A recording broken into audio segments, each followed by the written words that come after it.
Assalamualaikum warahmatullahi wabarakatuh. Berjumpa lagi dengan saya di channel Frame Info. Pada kesempatan kali ini kita akan membahas tentang isu agama dan ateisme. Sebagaimana kita ketahui bersama, di dalam beberapa ajaran agama disebutkan bahwa Tuhan senantiasa mengutus manusia-manusia pilihan yang disebut dengan Nabi dan Rasul untuk menyampaikan ajaran agama kepada manusia. Diutusnya Nabi dan Rasul ini membawa ajaran agama, tujuannya untuk memperbaiki manusia. Nah, melalui sejarah ini kita dapat melihat bahwa sesungguhnya fenomena ateisme itu adalah sesuatu yang ada sejak dulu. Nah, lalu bagaimana dengan ateisme di dunia modern seperti sekarang ini?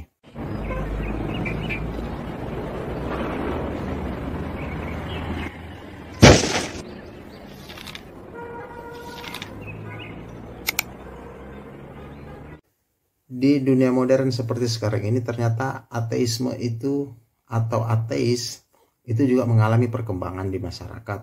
Ada banyak bukti yang menunjukkan hal itu. Yang pertama adalah sebuah survei di Inggris yang dilakukan oleh Pusat Penelitian Sosial Nasional pada tahun 2016 menemukan dari 2.942 orang dewasa yang disurvei, sebanyak 53% mengaku tidak beragama atau tidak menjadi pengikut ajaran sebuah agama atau agama apapun. Ini adalah fenomena di Inggris. Nah, lalu bagaimana dengan fenomena pada masyarakat atau negara-negara di Timur Tengah yang notabene-nya adalah negara-negara yang mayoritas beragama Islam?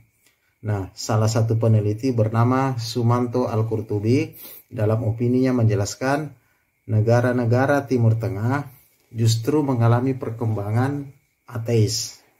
Salah satu lembaga yang pernah melakukan survei tentang masyarakat Arab yang menyatakan dirinya sebagai ateis adalah lembaga Dar al-Iftah. Hasil survei lembaga Dar al-Iftah menunjukkan bahwa terdapat ribuan orang yang mengaku ateis tersebar di berbagai negara yang mayoritas beragama Islam seperti Mesir, Irak, Tunisia, Sudan, Yaman, dan beberapa negara Timur Tengah lainnya. Namun kebanyakan mereka tidak secara terang-terangan memperlihatkan identitas mereka sebagai ateis. Mungkin karena ada kekhawatiran akan mengancam diri mereka sehingga mereka tidak menampakkan hal itu. Tapi secara pemahaman mereka mengakui bahwa mereka adalah ateis. Lalu bagaimana dengan negara Iran yang mayoritas adalah penganut Islam Syiah? Ternyata di negara ini juga mengalami perkembangan ateis atau pernah ditemukan beberapa tahun lalu dari hasil survei bahwa di Iran ternyata juga ada masyarakat yang mengaku atau menyatakan diri sebagai ateis. Padahal kita ketahui bersama Iran adalah satu-satunya negara Islam yang bisa berdiri dengan landasan revolusi Islam yang dibawa oleh Imam Khomeini. Nah, di Iran ini kita ketahui pendidikan itu berkembang dengan pesat, utamanya filsafat Islam. Yang mana dengan filsafat Islam ini, Islam dijelaskan atau diterjemahkan sebagai sebuah agama yang rasional. Nah, apa yang ditemukan di Iran? Lembaga Statistical Center of Iran melaporkan pada tahun 2011 terdapat ratusan ribu warga Iran atau 0,3% dari jumlah penduduk Iran yang mengaku tidak beragama atau ateis. Nah, Iran ini negara yang dikenal dengan negara para mullah. Nah, ternyata masyarakat ateis atau masyarakat yang mengaku ateis di Iran ini tidak hanya sekedar mengaku sebagai ateis. Mereka memiliki jaringan, organisasi, dan lembaga.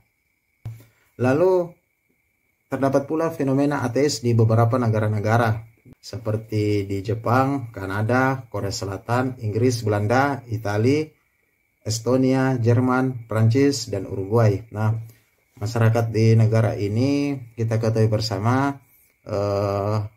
adalah masyarakat yang memiliki pengaruh yang sangat besar terhadap paham-paham barat.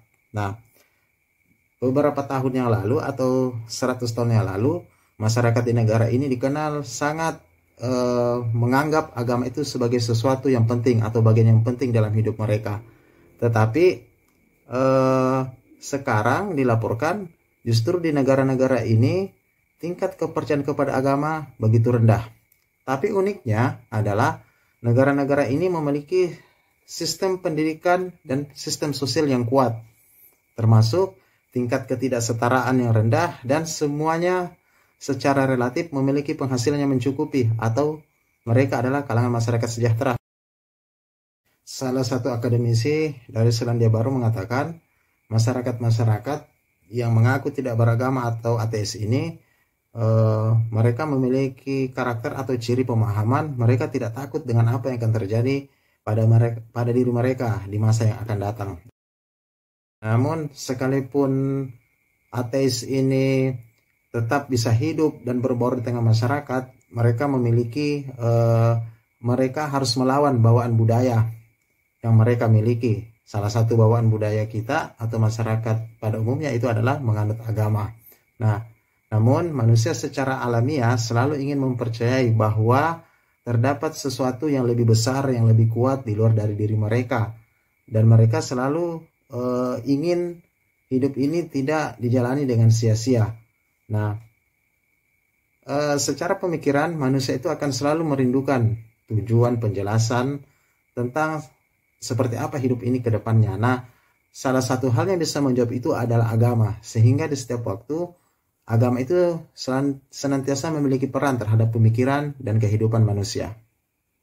Lebih lanjut, beberapa akademisi juga pernah mengatakan bahwa sebenarnya yang menyebabkan pemikiran ateisme ini itu juga lahir dari dunia pendidikan. Jadi dengan pendidikan yang diperoleh melalui sekolah, melalui media, manusia itu terpapar pada sains dan pemikiran kritis. Nah, orang-orang mulai berhenti mempercayai intuisi mereka. Nah, pendapat ini mengatakan bahwa agama itu lahir dari intuisi manusia. Nah, dengan sains itu kemudian melahirkan pemikiran kritis sehingga orang akan mempertanyakan tentang superioritas dari agama yang menjadi salah satu bangunan hidup manusia. Tapi seperti apapun manusia mengkritisi agama itu, intuisi itu akan selalu ada pada diri manusia. Pertanyaannya sekarang, dengan banyaknya temuan dan hasil penelitian tentang fenomena-fenomena ateis di masa modern seperti sekarang, apakah ke depannya atau beberapa puluh tahun ke depan, agama itu akan menjadi sesuatu yang asing atau ditinggalkan oleh manusia? Fenomena religiusitas senantiasa dalam kehidupan manusia. Seperti kita lihat akhir-akhir ini terjadi perubahan iklim yang berubah tanpa bisa diprediksi di seluruh dunia, yang menyebabkan sumber daya manusia berkurang dan potensi-potensi alam itu berkurang. Maka penderitaan dan kesulitan yang dialami manusia itu bisa saja membangkitkan sisi religiusitas. Di dalam kondisi ini, banyak orang-orang yang ingin lari dari penderitaan, tetapi mereka tidak bisa. Sehingga di balik penderitaan itu mereka ingin menemukan makna. Nah, untuk berbagai macam alasan atau banyaknya alasan, agama bisa menjawab persoalan ini. Agama mampu memberikan makna di balik dari penderitaan setiap manusia. Nah, makna ini melebihi berbagai macam atau banyaknya ide-ide dan keyakinan-keyakinan rasionalitas sebagaimana yang banyak diketahui oleh manusia. Jadi agama ini tetap menjadi satu kebutuhan. Nah, fenomena ini banyak terjadi di tempat-tempat, sebagai contoh kecilnya di kamar-kamar rumah sakit, di saat orang sedang dalam keadaan menderita, orang-orang dalam keadaan kesepian, mereka akan mencari makna dari kesepian mereka. Nah, agama bisa memberikan sedikit ketenangan kepada orang-orang seperti ini. Termasuk di daerah-daerah bencana, senantiasa atau terkadang orang-orang akan mengaitkan hal-hal yang sifatnya bencana ini dengan kemarahan Tuhan atau karena perilaku manusia yang tidak taat dalam beragama yang dianggap menjadi salah satu penyebab turunnya bencana. Salah satu contoh nyata dari penjelasan tadi adalah yaitu pada tahun 2011 saat terjadi gempa bumi yang besar di Christchurch, Selandia Baru. Nah, Christchurch ini adalah salah satu kota yang sangat dikenal masyarakatnya yang sangat sekuler. Pasca gempa besar itu terjadi, tiba-tiba saja fenomena religiusitas masyarakat Christchurch itu mengalami peningkatan setelah peristiwa tersebut. Ini menunjukkan bahwa ternyata penjelasan tadi ada benarnya, bahwa dalam keadaan manusia memperoleh bencana, memperoleh kesulitan, religiusitas manusia itu meningkat. Sekalipun agama senantiasa menawarkan sisi kedamaian dari kehidupan manusia, namun ternyata ada banyak persoalan di dunia ini dapat diselesaikan oleh orang-orang tanpa melalui pandangan agama. Orang-orang dapat hidup damai dengan kesetaraan. Namun hal ini juga tidak akan menjadi penyebab agama itu bisa hilang di masa akan datang. Ini karena pemikiran tentang Tuhan ada dalam diri setiap orang atau setiap manusia. Pemikiran intuitif dalam diri manusia itu akan senantiasa ada dan berkembang dalam diri manusia tanpa memandang manusia dilahirkan di mana dan kapan.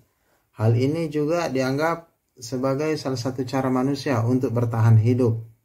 Dan itu pemahaman tentang agama yang juga mengontrol tingkah laku manusia, baik perilaku terhadap sesama manusia, perilaku terhadap alam, dan bagaimana mereka membangun hubungan dengan Tuhan.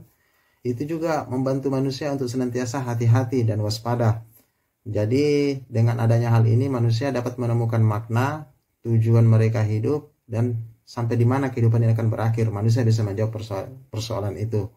Nah, sehingga dengan adanya intuisi pada diri manusia yang mengarah kepada agama, dapat diperkirakan agama ini akan tetap ada dan akan senantiasa ada dalam hidup manusia. Nah, oleh karena itu banyak para ahli yang memperkirakan agama mungkin tidak akan pernah lenyap. Agama itu dapat dipelihara dengan banyak hal, misalkan karena rasa takut, karena rasa cinta, karena ketundukan, karena penghambaan.